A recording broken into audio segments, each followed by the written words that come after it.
muchísimas gracias por tener esa voluntad de siempre conversar con el espacio de comunicación popular Voces en Lucha. Mujer saharaui, delegada en Madrid del Frente Polisario, formas parte también de la Unión de Mujeres Saharauis. Y bueno, la semana pasada venimos de una semana un poco complicada, ¿no? En donde ha habido una devolución en caliente de compañeras, compañeros del pueblo saharaui al Estado de Marruecos. ¿Qué podríamos decir? Y bueno, bienvenida. Pues muchísimas gracias, Voces en Lucha. No es la primera vez que estamos hablando de temas de actualidad y sobre todo de la temática de la lucha del pueblo saharaui. De verdad que os lo agradezco mucho que le estéis dando visibilidad a nuestra larga lucha por la libertad, por la independencia y por el respeto de los derechos humanos. Lo que ha pasado con los compañeros activistas estos últimos meses es lamentable porque vienen huyendo de una violación flagrante de los derechos humanos cometidas por las autoridades marroquíes, por sus diferentes cuerpos represores en las ciudades ocupadas del Sáhara Occidental, y que vengan activistas, hombres y mujeres y niños huyendo de la represión, de la violación de los derechos humanos, de una ocupación brutal, que vengan escapando a España y que España los devuelva en caliente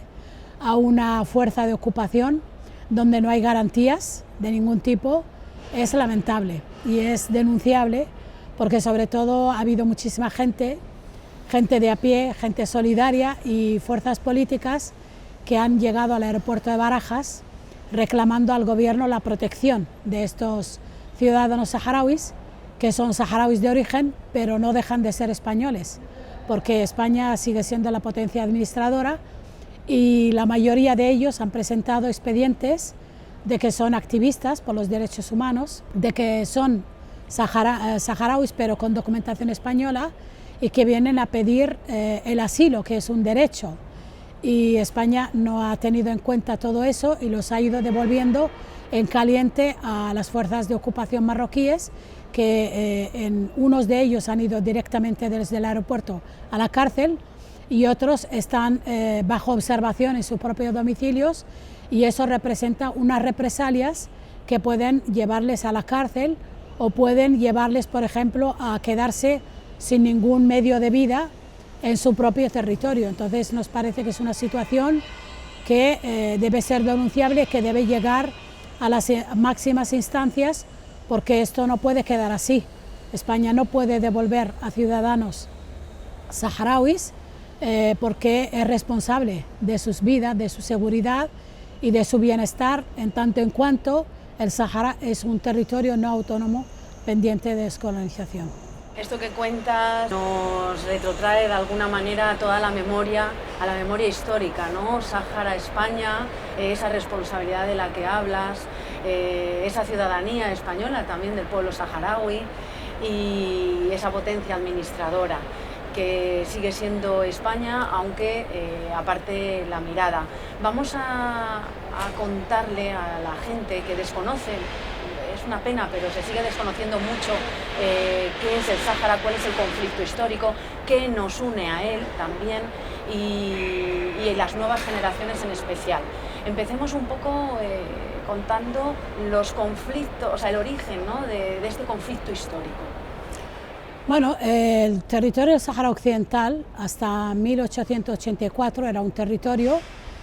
con sus habitantes, con su organización política,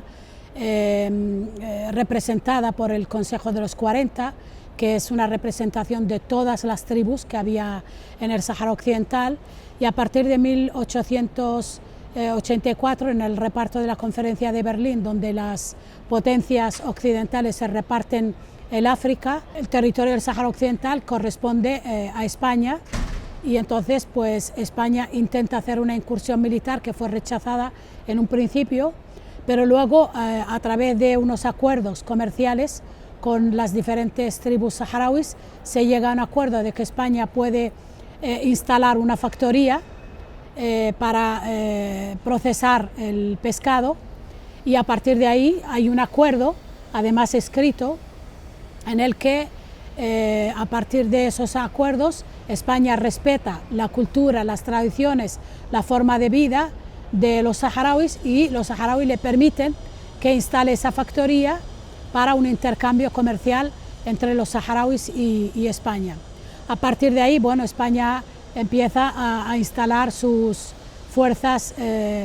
en principio las tropas nómadas, que es un cuerpo conjunto de saharauis y españoles, y empiezan a venir colonos, en principio comerciantes,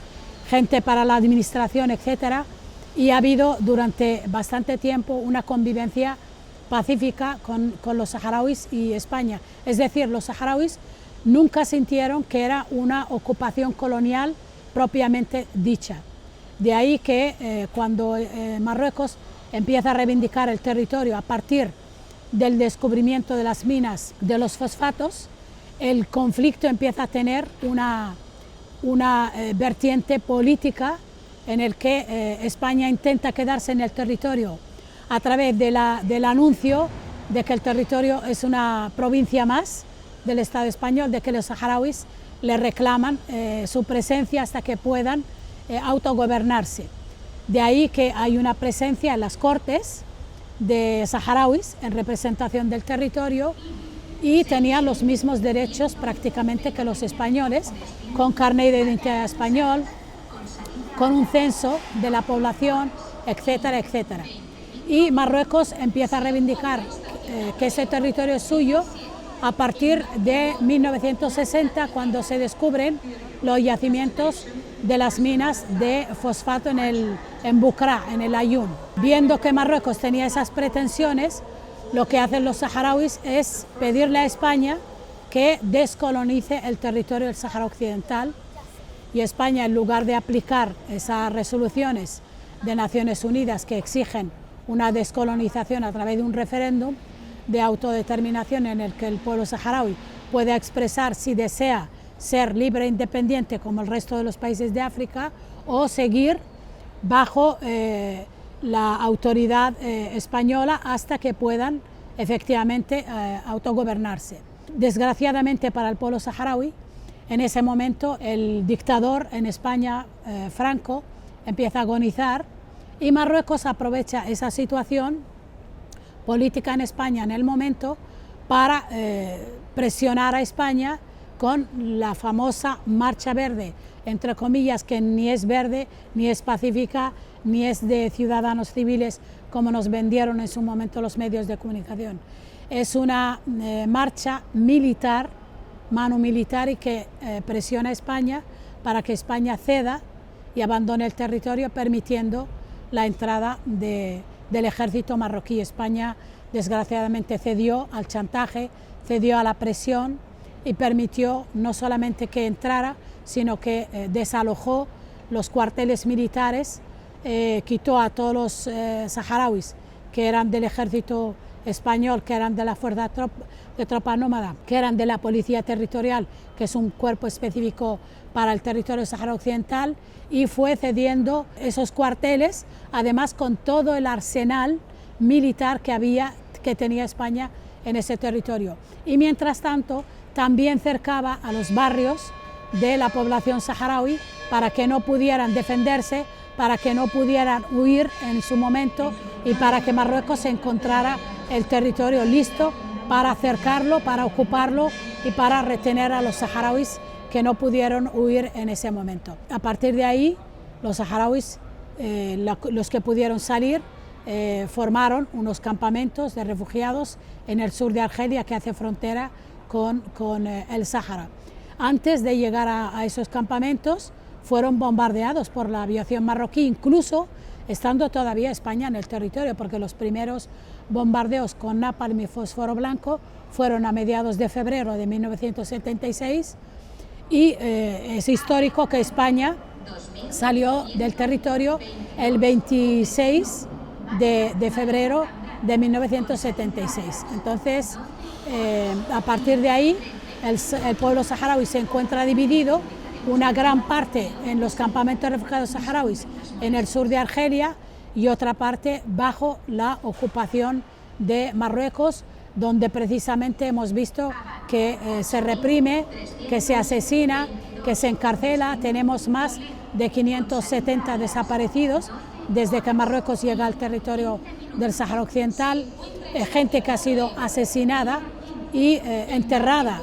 en fosas comunes, gente, por ejemplo, que lleva 16 años, 20 años en las cárceles de Marruecos. Tenemos, por ejemplo, grupos de activistas que son condenados a cadena perpetua, condenados a 30 años de cárcel, a 25 años de cárcel, simplemente por llevar una bandera del Frente Polisario o de la República Saharaui en una manifestación pacífica donde reivindican que el Sáhara no es de Marruecos, que el Sáhara es un territorio no autónomo pendiente de descolonización y que España sigue siendo responsable de ese territorio. Ese es el origen del conflicto político que hasta hoy en día sigue reivindicando que Naciones Unidas apliquen su doctrina, sobre todo la resolución 1514,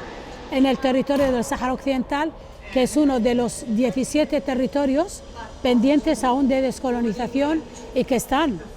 en la agenda de Naciones Unidas, en la cuarta comisión, conocida como el Comité de los 24, que trata los territorios que aún están pendientes de descolonización. Y es de recordar que el Sáhara es el más grande y es el más reciente.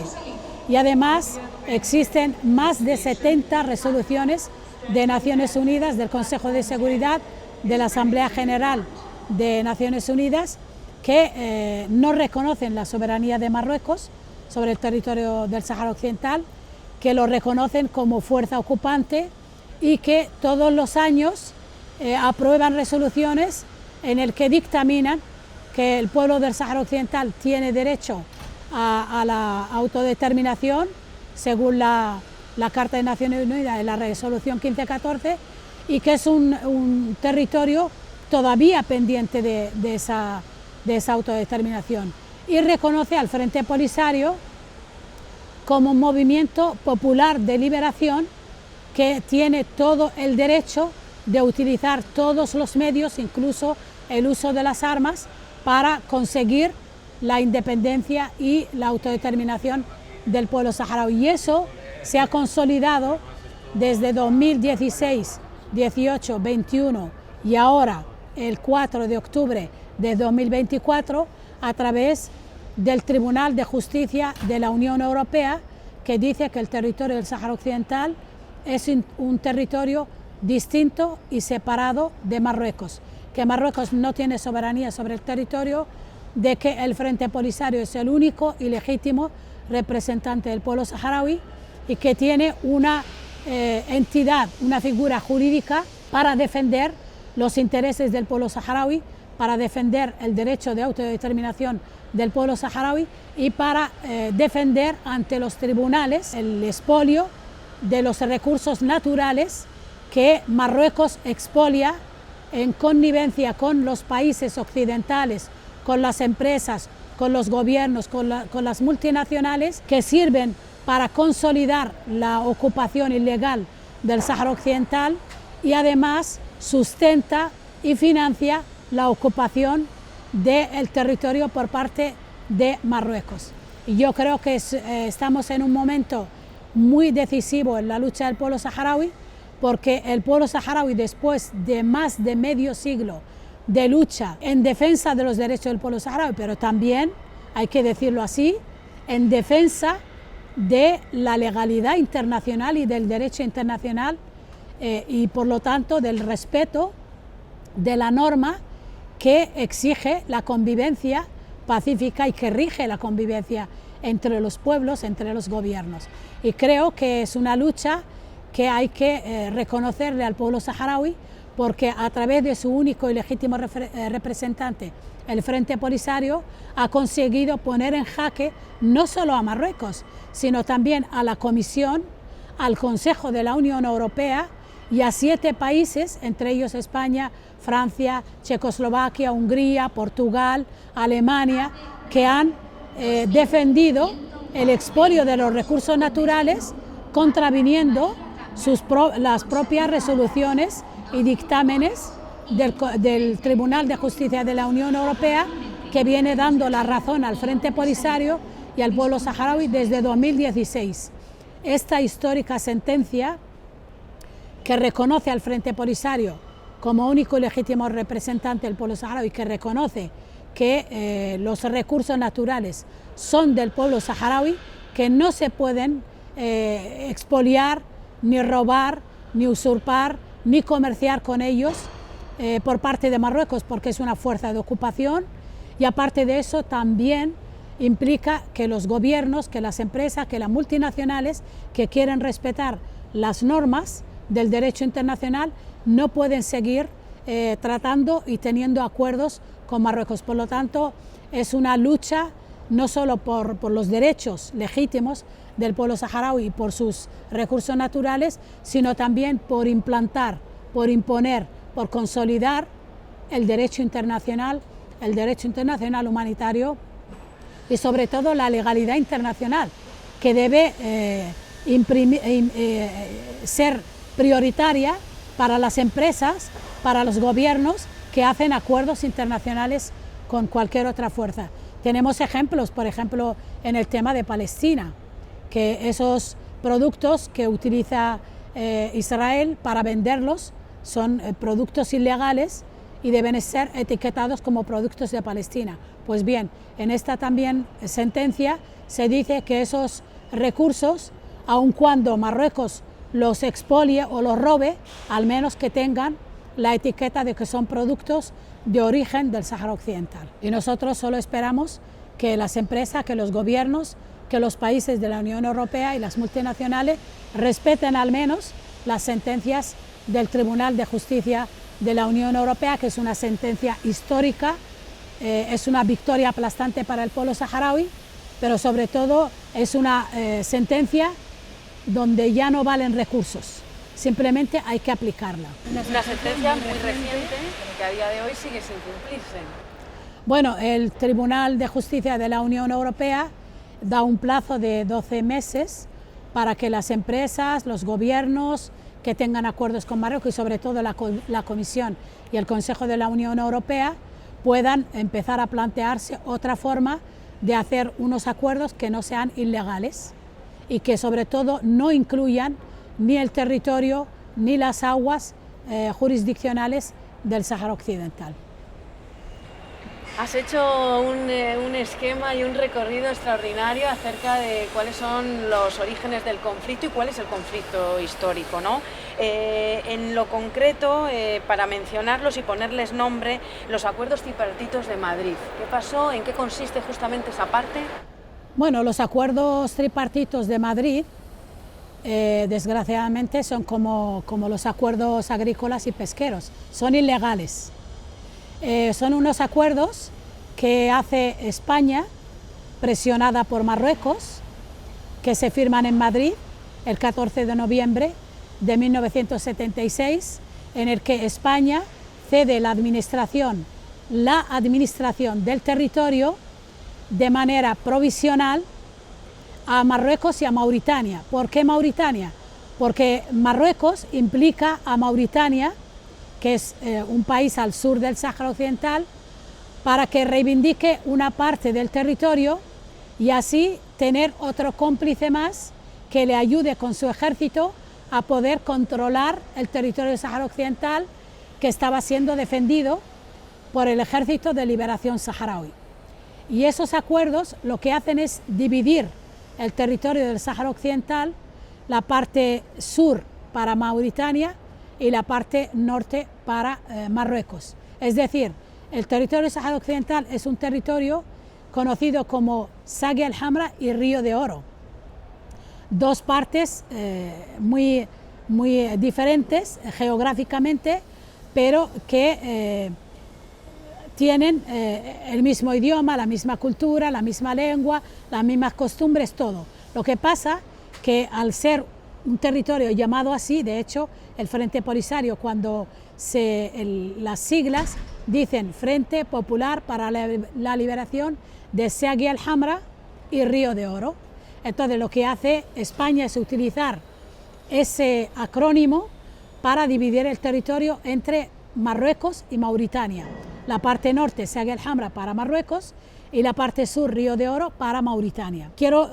señalar esto para poder decir que Marruecos, una vez que Mauritania abandona el territorio bajo la presión del ejército saharaui y reconoce a la República Árabe Saharaui Democrática el 3 de agosto de 1979, lo que hace Marruecos es invadir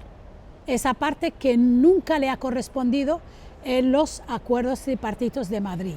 Esos acuerdos se firmaron cediendo la administración a España y a cambio España tenía el privilegio de poder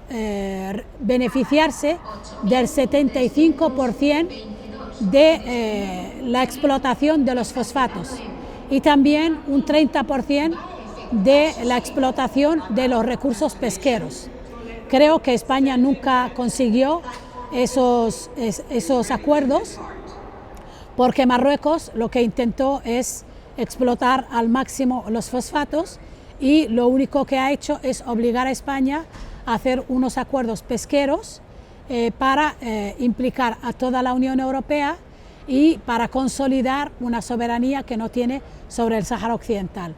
Entonces, esos acuerdos no se publicaron en el BOE en su día por ser precisamente ilegales, no se cumplieron esos acuerdos por parte de Marruecos porque España nunca se benefició de manera directa, sino que fue a través de los acuerdos agrícolas y pesqueros en el marco de la Unión Europea. Recuerdo que el último gobierno de Aznar tuvo muchísimas presiones por parte de Marruecos, que cada vez le exigía más en relación a la explotación de esos recursos, y lo que hizo el gobierno de Aznar fue precisamente pedir a la Unión Europea que los acuerdos de los diferentes países de la Unión Europea fueran en el marco de un acuerdo bilateral entre la Unión Europea y Marruecos y no de forma bilateral de cada país con la Unión Europea. Entonces eso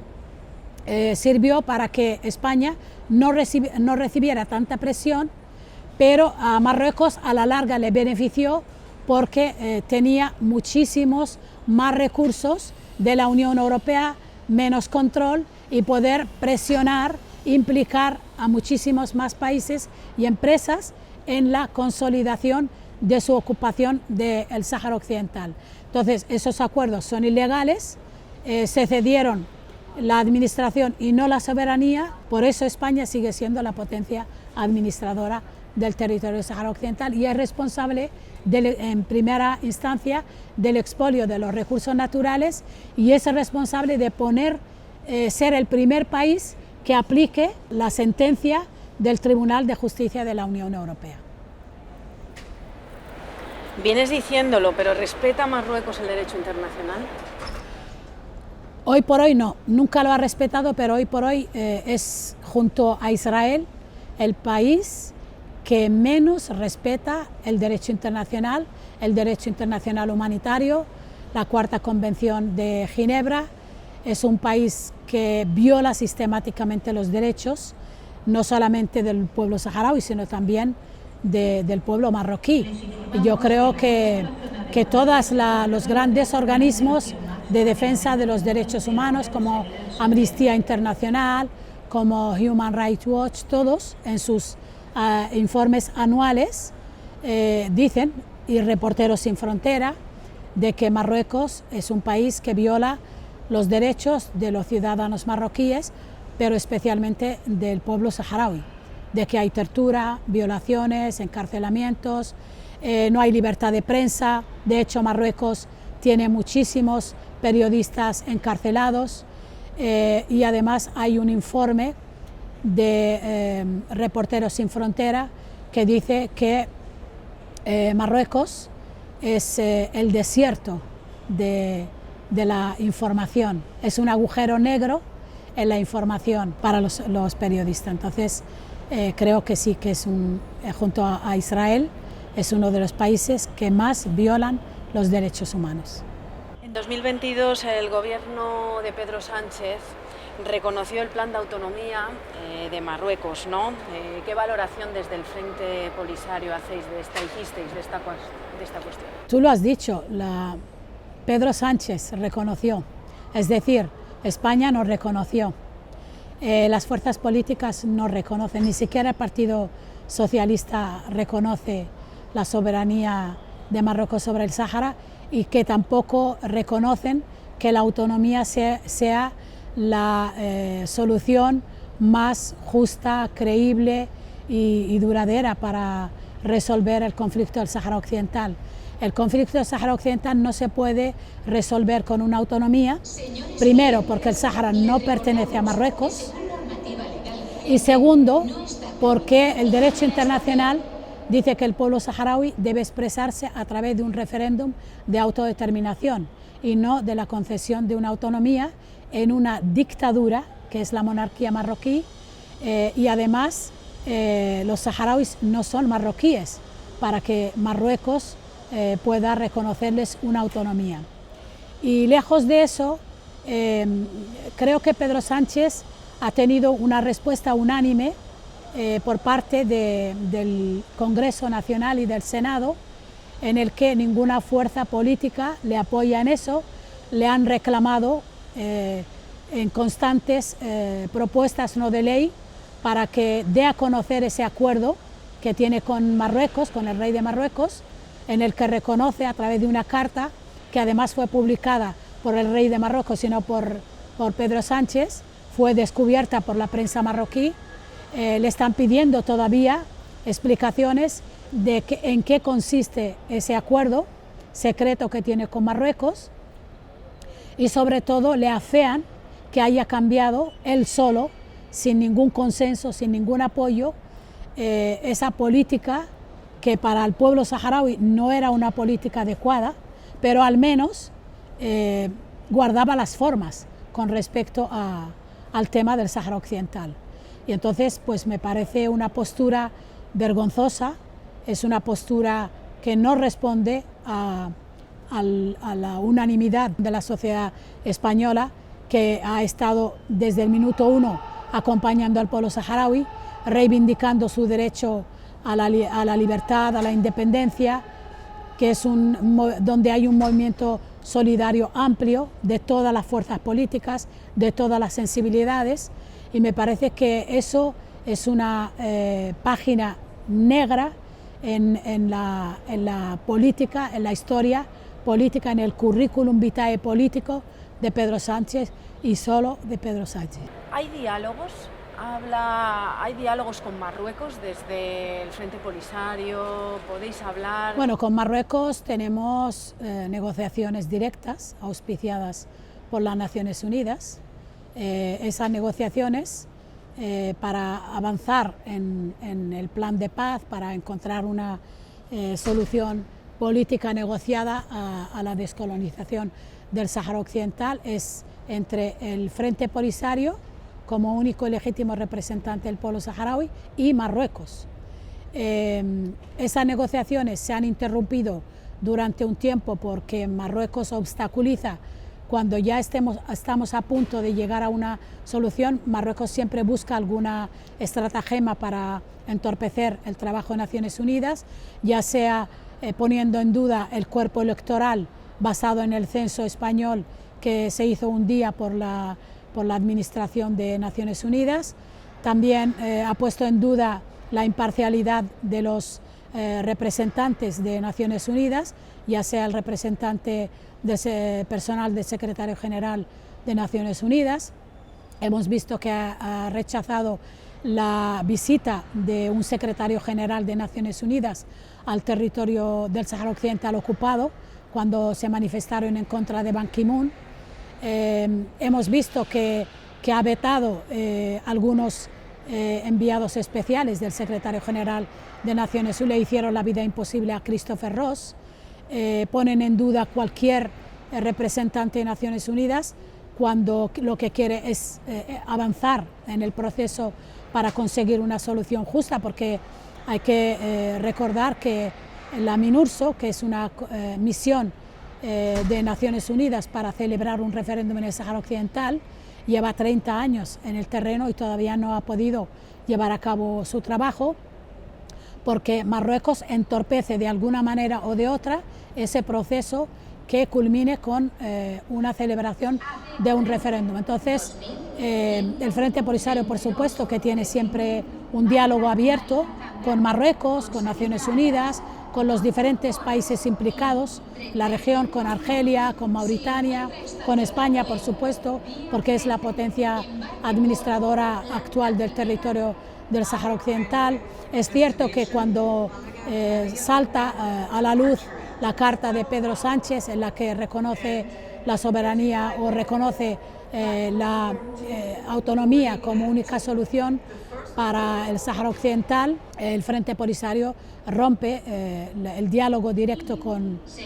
Pedro Sánchez y con su gobierno hasta que rectifique esa posición, pero tenemos una delegación del Frente Polisario que trabaja con otras comunidades autónomas, que trabaja con la otra parte del gobierno de coalición que no apoya esa postura de Pedro Sánchez, y por supuesto que estamos abiertos al diálogo, cualquier diálogo que respete la legalidad internacional, que respete el derecho internacional. El pueblo saharaui está siempre abierto, incluso cuando salió la sentencia que prohíbe a los países y a los gobiernos y a las empresas hacer acuerdos con Marruecos. El Frente Polisario es el primero que salió a declarar que está abierto a negociar con cualquier empresa, cualquier gobierno, cualquier país, en el marco del respeto de la legalidad internacional y del respeto del derecho del pueblo saharaui. También tenemos un diálogo abierto con las fuerzas independientes, libres de Marruecos, como pueden ser, por ejemplo, el movimiento de rifeños en la diáspora, que reconocen el derecho de autodeterminación del pueblo saharaui. Hay movimientos de jóvenes que reivindican también más libertad de prensa, más democracia en Marruecos, y van surgiendo voces que están reconociendo que el pueblo saharaui tiene derecho a la libertad, a la independencia, porque no pertenece a Marruecos, porque es un territorio ocupado militarmente por Marruecos. Entonces intentamos abrirnos al resto de marroquíes también, pero desgraciadamente la mayoría de fuerzas políticas son fuerzas no democráticas reconocidas por el régimen de Marruecos, y entonces no pueden expresar libremente su idea del derecho internacional y del respeto al derecho internacional. Entonces esas fuerzas políticas que sí que son oposición están en el exilio, y con esas sí que tenemos un diálogo y les apoyamos también nosotros en sus reivindicaciones. De hecho, hace poco se creó el Partido Independiente o Nacionalista de los Rifeños, y allí estuvo una representación del pueblo saharaui apoyándoles en sus reivindicaciones. Esperamos que caminen estas luchas, ¿no?, justas, también del pueblo, de los pueblos del mundo, ¿no?, y en este caso de los pueblos vecinos del Sáhara, para que también impliquen un apoyo.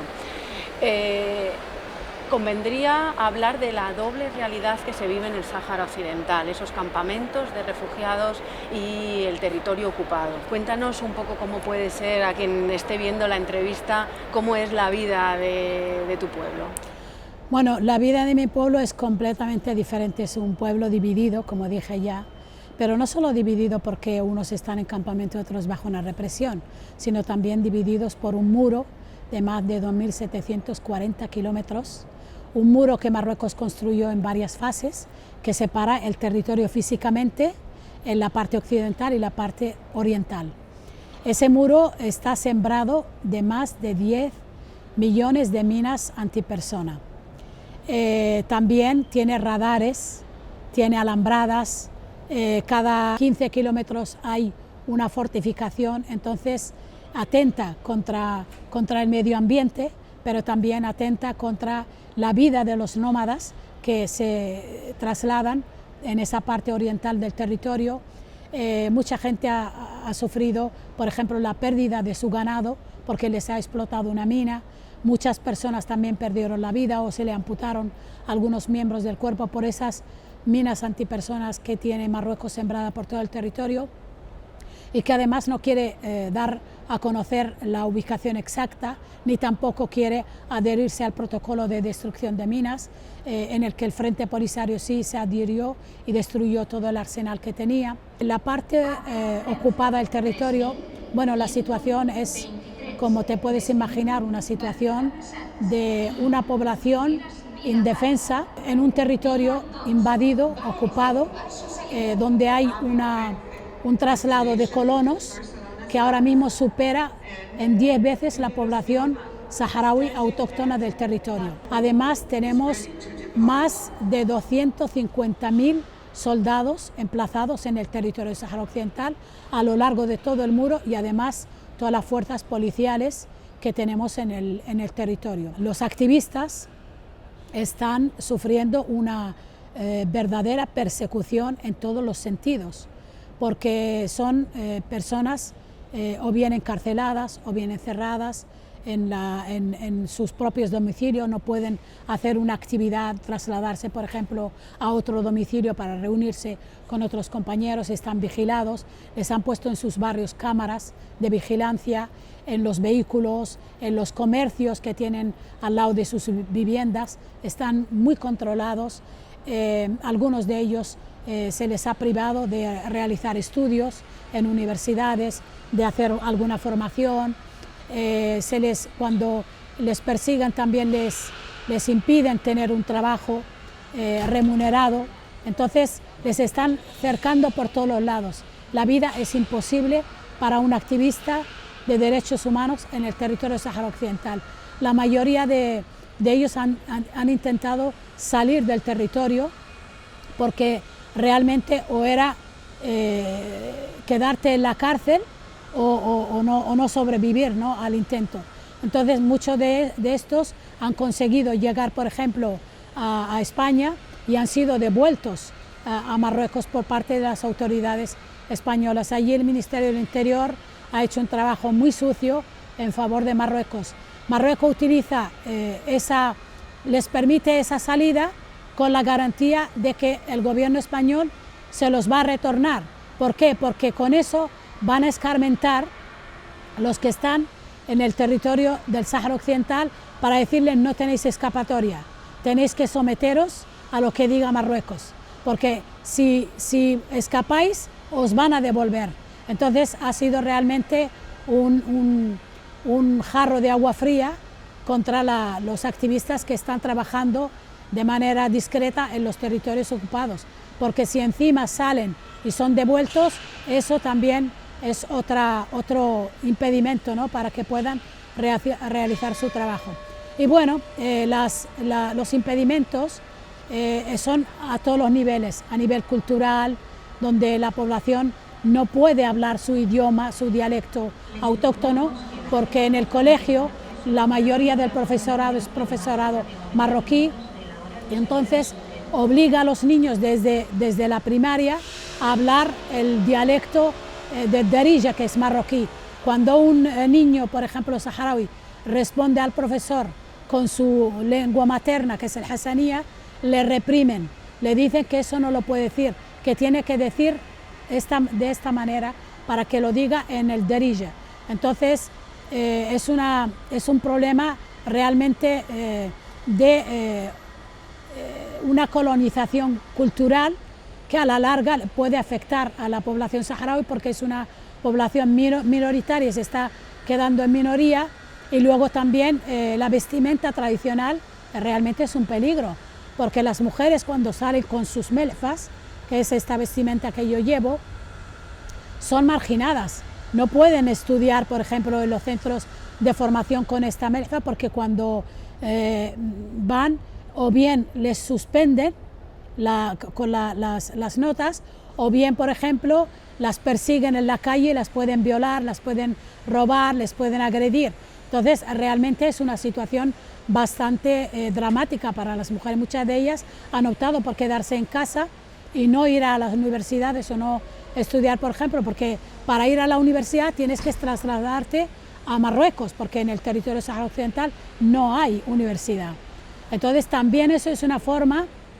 de dificultar económicamente el poder conseguir una formación o poder estudiar. Y aparte de eso, separarte de tu familia, irte al territorio de Marruecos, es también una forma de poner obstáculos, sobre todo a las mujeres y a los jóvenes. Y de hecho, Marruecos, cuando encarcela a algún activista saharaui, no lo encarcela en el Sáhara, sino que lo lleva a las cárceles de Marruecos para obligar a la familia a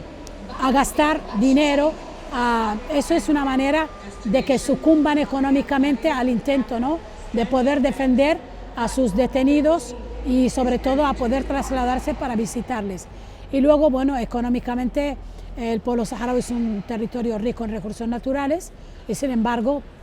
la mayoría de los saharauis viven bajo el umbral de la pobreza. La mayoría de ellos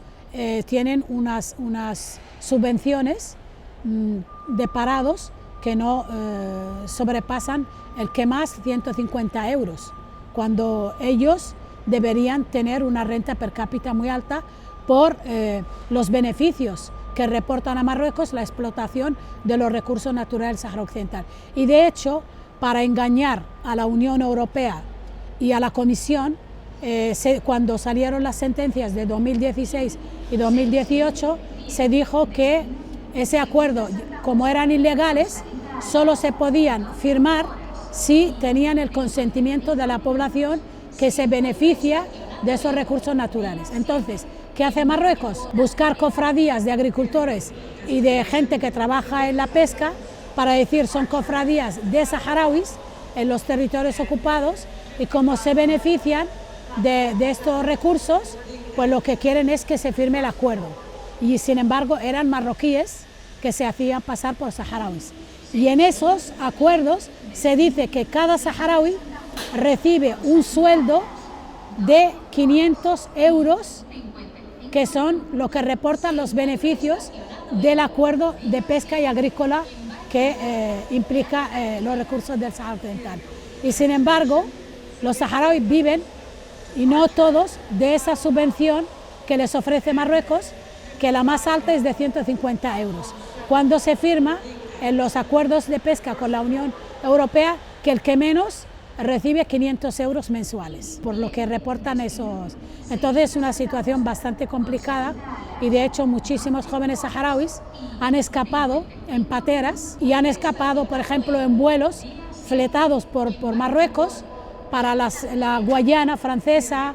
han ido a Brasil, han ido a Estados Unidos, escapando del paro, de la miseria, de la marginación, de la falta de recursos,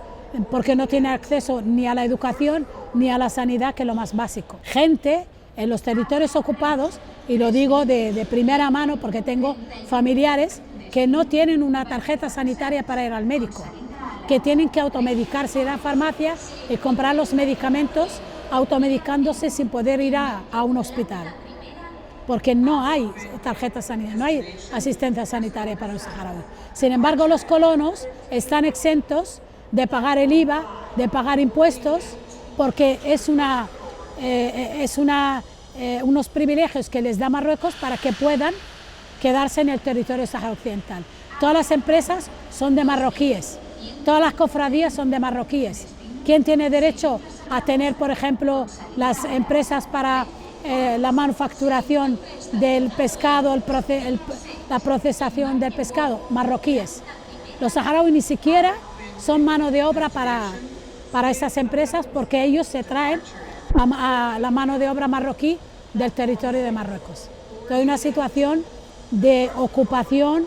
de colonización brutal en todos los sentidos. Y los ciudadanos saharauis en territorios ocupados no son ciudadanos de segunda, ni siquiera de tercera. Entonces, eso es muy difícil, es una situación muy difícil, y lo digo porque tengo hermanos, porque tengo familia directa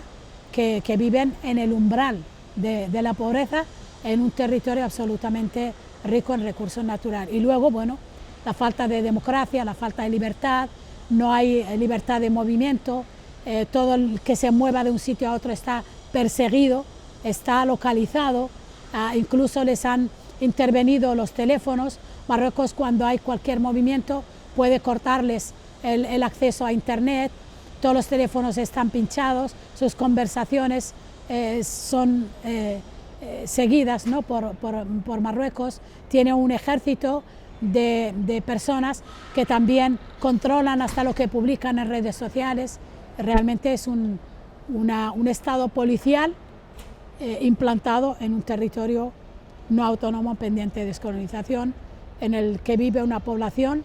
indefensa y a merced de lo que quiera hacer Marruecos con ella, porque ni siquiera la misión de Naciones Unidas puede reportar sobre las violaciones de los derechos humanos porque no tienen esa competencia, ¿no? Marruecos siempre, a través del veto de Francia, ha conseguido que Naciones Unidas no apruebe o dote a esa misión para que controle, vigile y pueda reportar sobre las violaciones de los derechos humanos. Delante de Naciones Unidas se han detenido saharauis, se han asesinado saharauis, se han perseguido saharauis en las manifestaciones y no ha habido ningún reporte por parte de la misión de Naciones Unidas. Entonces, en la parte de los campamentos, la situación es completamente diferente desde el punto de vista de la democracia, desde la libertad, desde las cuestiones sociales de las que están privados los que están en los territorios ocupados. Allí, por ejemplo, se ha optado por la educación como una prioridad, por el derecho a la sanidad, por el derecho a expresarse libremente. Los jóvenes están organizados, están formados, se les envía a estudiar en las universidades de todos los países que ofrezcan becas. Hay una juventud totalmente formada casi al 100%. No hay analfabetismo en los campamentos, porque desde los primeros momentos se han realizado campañas de alfabetización para personas mayores. Hoy por hoy no hay analfabetos mayores de tercera edad en los campamentos y los jóvenes casi todos están formados en las universidades de países europeos, de países en América Latina, en Argelia, en Libia, países árabes. Tenemos las mujeres que son realmente las que están gestionando y dirigiendo los campamentos de refugiados saharauis. Tenemos escuelas, tenemos centros de formación, en unos campamentos de refugiados que llevan 50 años viviendo de la ayuda humanitaria. Tenemos escuela de cine, se organiza, por ejemplo, un festival de cine internacional en unos campamentos de refugiados saharauis para promover la cultura. Hay una escuela de cine para que los propios saharauis puedan contar su historia a través de los cortometrajes, de las películas, de los documentales,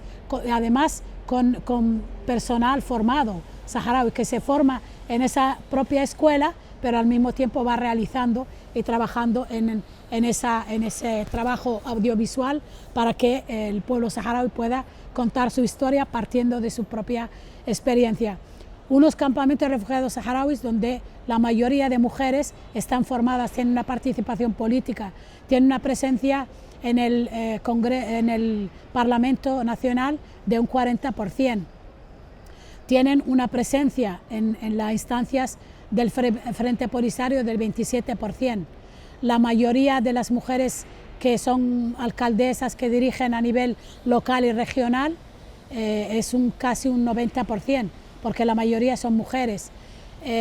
Tenemos mujeres, por ejemplo, en el gobierno, en la administración también a nivel nacional. De los 5 gobernadores, 3 son mujeres. En el Frente Polisario también hay 40% de las instancias del Secretariado Nacional del Frente Polisario. Las mujeres han conseguido, por ejemplo, que el gobierno de la República Árabe Saharaui Democrática apruebe y ratifique el protocolo de Maputo, que es como el protocolo de Roma para los derechos y libertades de las mujeres por la igualdad, y eso realmente es un avance.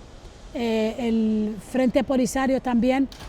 ha ratificado el protocolo para los derechos de los niños a nivel de la Unión Africana, de la que somos miembro y fundador. y además tenemos centros de formación y educación para personas con necesidades especiales. Esto muchos países independientes no lo tienen y sin embargo en los campamentos de refugiados saharauis existen esos centros de formación y de cuidado para esas personas con discapacidades. Es decir, el Frente Polisario, siendo un movimiento de liberación que no dispone de sus propios recursos naturales, que vive de la ayuda internacional, ha podido desarrollar todo ese tipo teniendo en cuenta todas las sensibilidades, teniendo en cuenta lo más fundamental, porque el desarrollo humano es una de nuestras prioridades, aún estando en un proceso de liberación, habiendo pasado por una pandemia, habiendo reanudado la segunda fase de la guerra el 13 de noviembre del 2020, cuando Marruecos rompe el alto el fuego. Es decir, es una situación muy adversa para poder conseguir tantos éxitos en unos campamentos de refugiados saharauis, donde también existen elecciones cada 4 años. La gente vota a sus dirigentes, vota a la gente que le representa, ya sea a nivel del Frente Polisario, a nivel del gobierno, a nivel de las organizaciones de masas, todos los jóvenes, los trabajadores, las mujeres, los estudiantes que tienen sus uniones nacionales, que son colectivos, votan cada 4 años también a sus representantes, trabajan en la formación, en la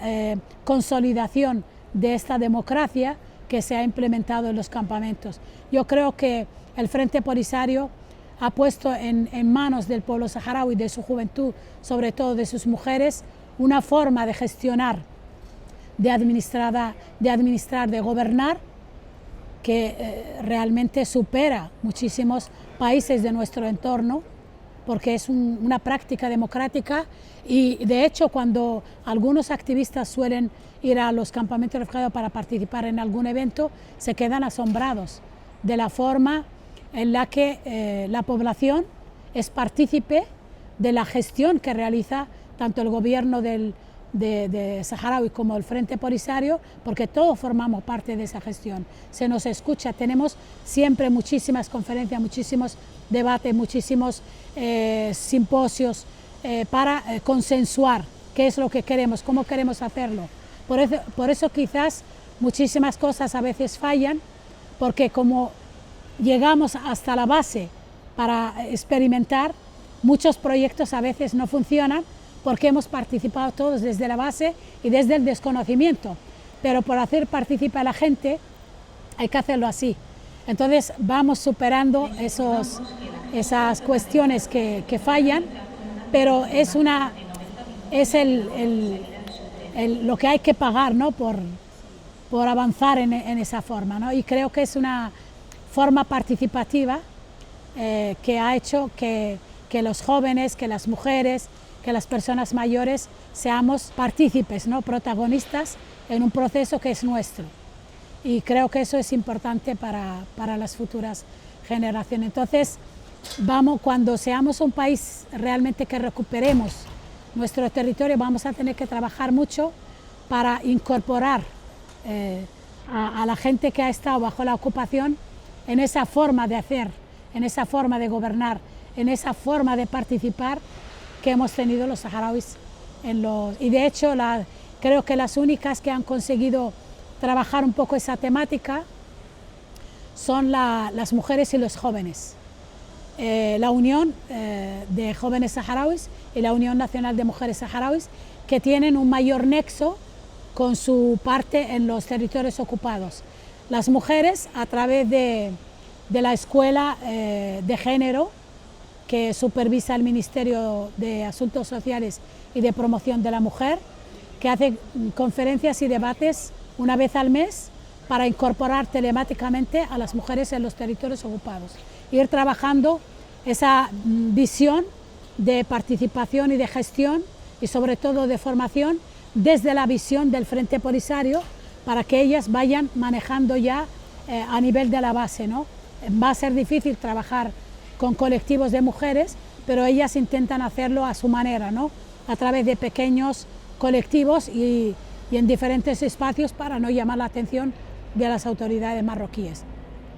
Y también los jóvenes, a través de la Unión de Jóvenes Saharauis, a través de conferencias como la que hemos tenido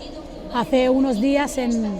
creo que terminó ayer, el encuentro de jóvenes en Bilbao, es el tercer encuentro, y allí también participan jóvenes de territorios ocupados que van ya incorporándose a las políticas que tiene el Frente Polisario y el gobierno de la República Saharaui para los jóvenes, para que ellos también formen parte de esa forma de gestionar y cuáles son las ideas, las perspectivas, los objetivos que quieren que se vayan incorporando en las políticas y las estrategias del gobierno saharaui para los jóvenes. Y también darles un espacio a ellos para escucharles, para saber qué es lo que les importa, qué es lo que les preocupa, qué es lo que les gustaría que se haga desde su visión, ¿no? Porque ellos tienen una visión diferente, porque viven bajo una represión, porque tienen otras ideas, otra forma de gestionar la lucha, ¿no? Y sobre todo la visibilidad del trabajo que están haciendo a nivel de territorios ocupados. Yo creo que también es importante hablar del papel que está teniendo la diáspora como el tercer pie, ¿no? Del tándem que es la lucha del pueblo saharaui. En Europa tenemos muchísima gente muy formada que está incluso ya incorporándose en grandes multinacionales, en empresas, y también que están ya haciendo sus pinitos en la política de los países donde están, especialmente en Bélgica, en Francia y en España. Gente que ha llegado a lo más alto de la política y también tiene su visión y está haciendo un trabajo, primero, de solidaridad con sus compatriotas, pero sobre todo están visibilizando la lucha del pueblo saharaui. Ese mensaje que hemos intentado trasladar durante tantísimos años a la opinión pública internacional y a la opinión pública de los países de asentamiento de la diáspora saharaui, de que el pueblo saharaui es un pueblo pacífico, es un pueblo pequeño que comparte cultura, que comparte valores, que comparte principios de respeto de los derechos humanos, de convivencia, de compartir y respetar la cultura de los otros, de la religión también de los otros. No somos un pueblo muy parecido a los estándares en los que tiene catalogado Europa a los países árabes y musulmanes. Nosotros tenemos una particularidad, que somos un pueblo muy tolerante, muy abierto, muy respetuoso con las culturas, con las religiones, con las prácticas de otras culturas, ¿no? Yo creo que en parte se debe a que hemos convivido con España y nos ha permitido tener ese nexo con los países de Latinoamérica por nuestra lengua, por nuestra historia común, por nuestras costumbres. Muchísimos saharauis han estudiado en las universidades españolas, comparten la cultura con España y por ende con los países de Latinoamérica. Compartimos ese idioma, esa cultura, como tenemos una memoria colectiva común, colonial y no colonial. Entonces, yo creo que están ayudando mucho a transmitir ese mensaje, ¿no? De que el pueblo saharaui es un pueblo muy peculiar, muy respetuoso. Y de hecho, eso se ve en que somos uno de los pueblos que ha ido a todas partes del mundo para pedir solidaridad, pero también para tender la mano, a compartir y apoyar las luchas de otros pueblos. Y también lo vemos en los programas, por ejemplo, como Vacaciones en Paz, que mayor ejemplo, ¿no?, de generosidad de un pueblo árabe y musulmán que manda a sus hijos e hijas todos los veranos a convivir con familias cristianas, católicas, familias laicas, familias de todo tipo, para que puedan pasar con ellos esas vacaciones en paz, pero no porque necesitemos que viajen los niños, sino por también decir que aquí somos un pueblo que respetamos todas las formas, todas las culturas, todas las religiones. Y Marruecos ha utilizado el programa de Vacaciones en Paz en los países árabes y musulmanes para decir, mirar el Frente Polisario, ese movimiento de liberación que envía a sus hijos a cristianizarlos, que está obligando a las familias a enviar a sus hijos que vayan con familias cristianas como si eso fuera un delito.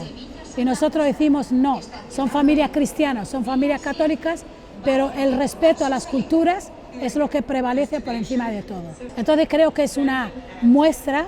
de que el Frente Polisario, de que el gobierno de la República Árabe y sobre todo de que la sociedad saharaui es una sociedad abierta, es una sociedad respetuosa con los derechos humanos. Nosotros entendemos eso porque estamos en un mundo multicultural, multirracial, en el que tenemos que convivir todos. Y la única manera de convivir es respetando todas las culturas, todas las costumbres, todas las religiones, porque todos somos hermanos y porque todos tenemos que respetarnos y apoyarnos y sobre todo enriquecernos con esa multiculturalidad. Entonces, esta diáspora está transmitiendo eso, ¿no? Está transmitiendo el mensaje político del pueblo saharaui, pero también está transmitiendo el mensaje cultural, porque vemos, por ejemplo, en España, que niños y niñas de Vacaciones en Paz ahora son diputados. Tenemos una diputada que era niña de Vacaciones en Paz, que es una diputada de un partido de izquierdas en el Parlamento Nacional Español. Tenemos otro diputado en el Parlamento, por ejemplo, de Baleares, con una fuerza política socialista, por ejemplo, que su gobierno, o sea, el presidente, secretario general de su partido está en contra de la lucha de su pueblo y sin embargo ahí está él luchando en ese partido para dar esa imagen de que a pesar de todo el pueblo saharaui sabe defender sus derechos desde la palabra y desde la fuerza de la razón. Entonces me parece que son un trabajo muy interesante que está haciendo la diáspora saharaui desde la política, desde la cultura. Tenemos gente que se le está reconociendo, por ejemplo, su capacidad física en grandes empresas haciendo descubrimientos. Tenemos gente que se le ha reconocido, por ejemplo, el trabajo en la arquitectura, haciendo esos proyectos de arquitectura sostenible, reconocido incluso desde el Parlamento Europeo por esas ideas que tiene. Tenemos gente que está haciendo grandes trabajos en la pintura, en el arte, gente que trabaja en el cine, por ejemplo, que se le está reconociendo en la poesía. Es decir, están haciendo una gran labor y están proyectando una imagen de ese futuro Estado saharaui que todos estamos construyendo desde diferentes espacios, pero que si le unimos a ese puzzle, estamos teniendo una imagen de un país muy progresista, un país muy democrático y sobre todo un país que necesitamos en el norte de África para que haga avanzar la democracia y los valores de los derechos humanos en un continente que necesita que le apoyemos desde Occidente. Escuchándote, Jarilletu, la liberación está más cerca, o sea, con esa energía y con todo un poco como has dibujado las cosas complejas, que las hay muchas, cómo vive la gente en el Sáhara ocupado, la vida en los campamentos y la diáspora, muy importante también, pues para de alguna manera mostrar y reflejo de identidad, ¿no? De la identidad de ese pueblo saharaui. Hace poquito, ¿no? Es 14 hoy, el día 12, también ustedes celebraron algo diferente a lo que acá, lástima que se siga celebrando ese 12 de octubre, ese Día de la Hispanidad, ¿no? Que de alguna manera nos habla un poco de, digamos, del sentido colonial que sigue siendo quizás España. Cuéntanos qué te parece, si consideras que España sigue siendo, tiene esa impronta colonial y qué te parece que se siga celebrando un día pues quizás guerrerista, ¿no? Que habla más de guerra que de paz, que habla más de conquista, de invasiones, que de uniones y de colaboraciones y de pueblos solidarios. Bueno, nosotros los saharauis celebramos el 12 de octubre porque fue un día, lástima que haya coincidido con el Día de la Hispanidad, bueno, de las Fuerzas Armadas, ahora se le llama de las Fuerzas Armadas. El 12 de octubre para el pueblo saharaui representa precisamente lo contrario, el día en que el pueblo saharaui decide unirse bajo una jaima en la zona más al sur del Sáhara Occidental durante la ocupación colonial española, y un grupo de jóvenes acompañados de notables saharauis se reúnen para decir basta al colonialismo español. Tenemos que cambiar esa visión colonial que tiene España, porque España tenía una representación saharaui en las Cortes de los notables, que eran los jefes de tribus. Nos tenían como los indios de América, ¿no? De cada tribu tenían un jefe, ¿no? Y esos jefes fueron invitados por jóvenes estudiantes universitarios y tuvieron un cónclave en Ain Bentili, que es la ciudad al sur del Sáhara, para decir basta de esa visión colonial del gobierno español,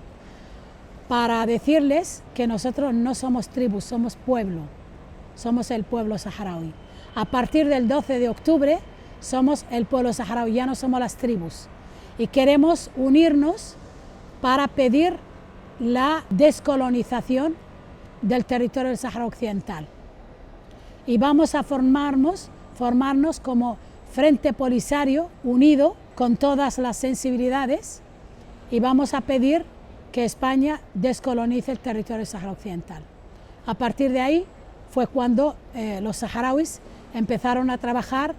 la unidad nacional, y ahí es cuando España empieza a notar que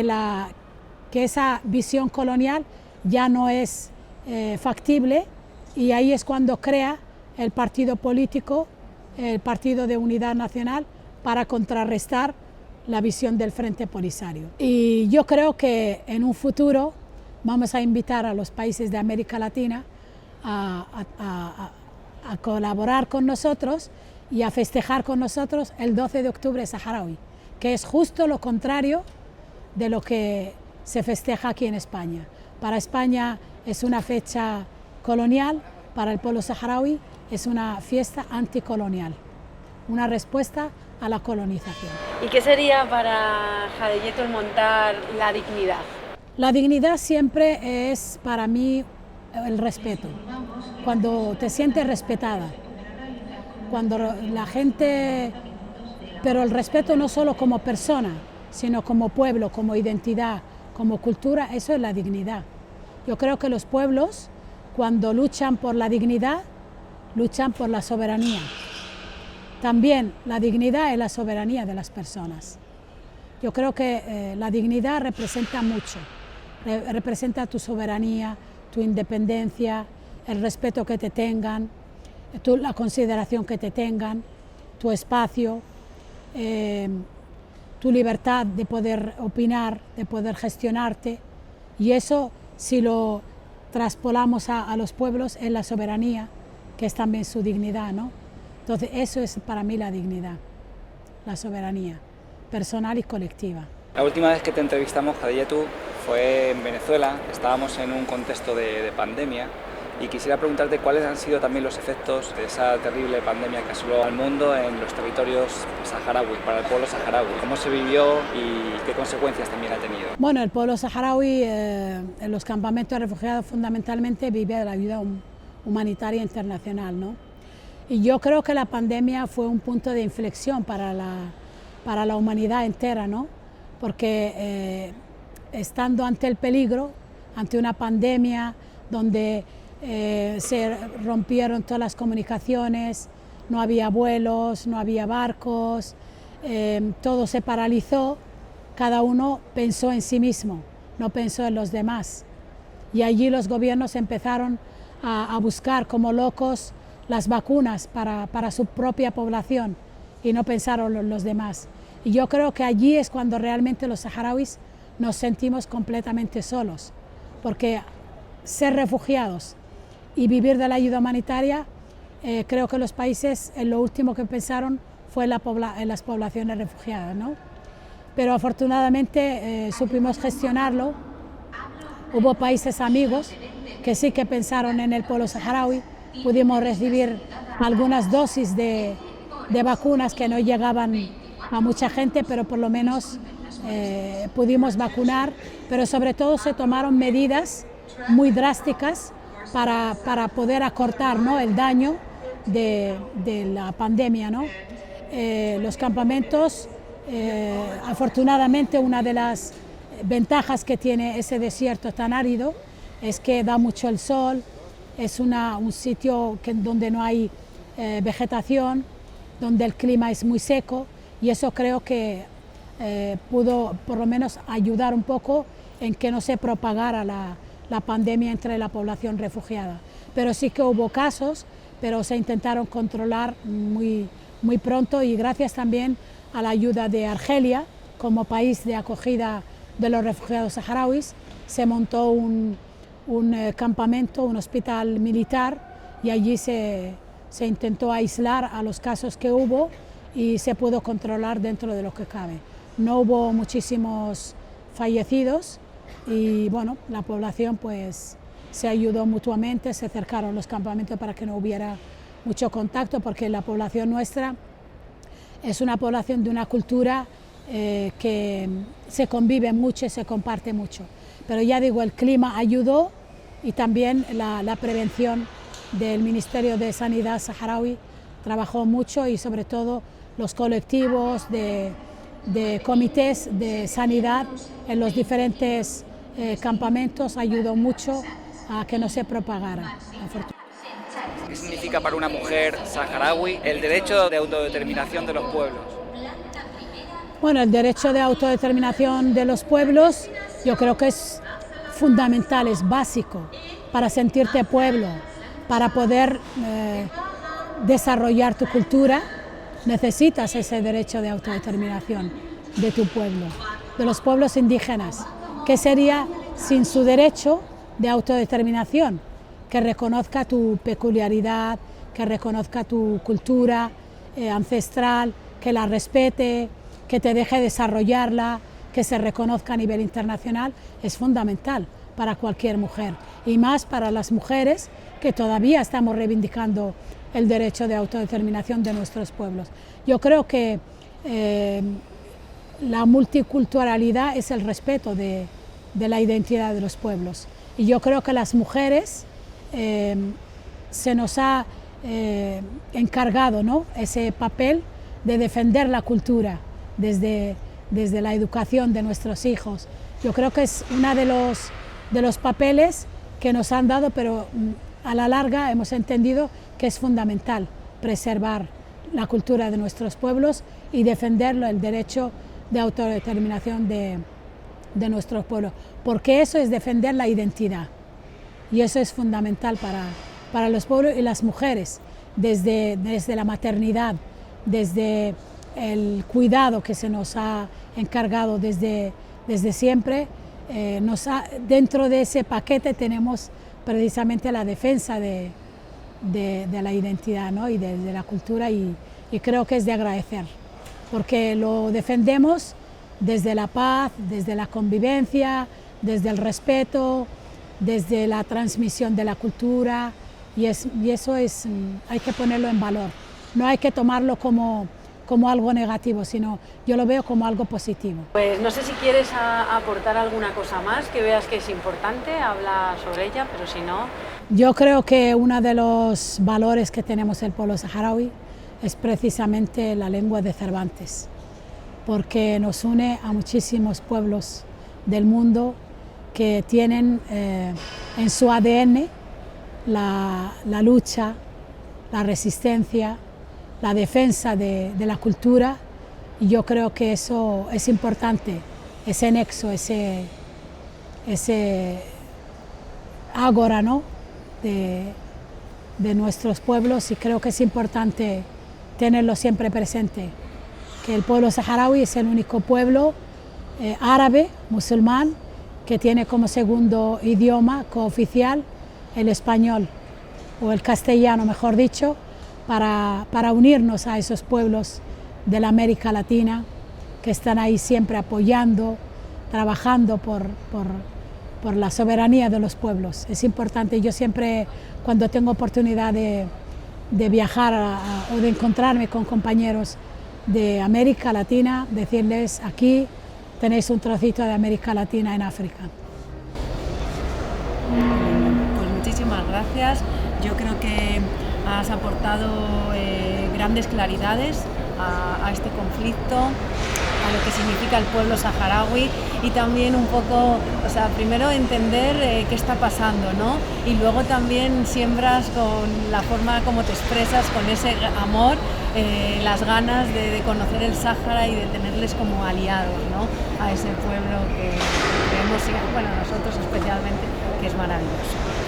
Y bueno, pues por aquí, por ahora, y nos volvemos a ver seguramente en otras ocasiones. Voces en Lucha, gracias.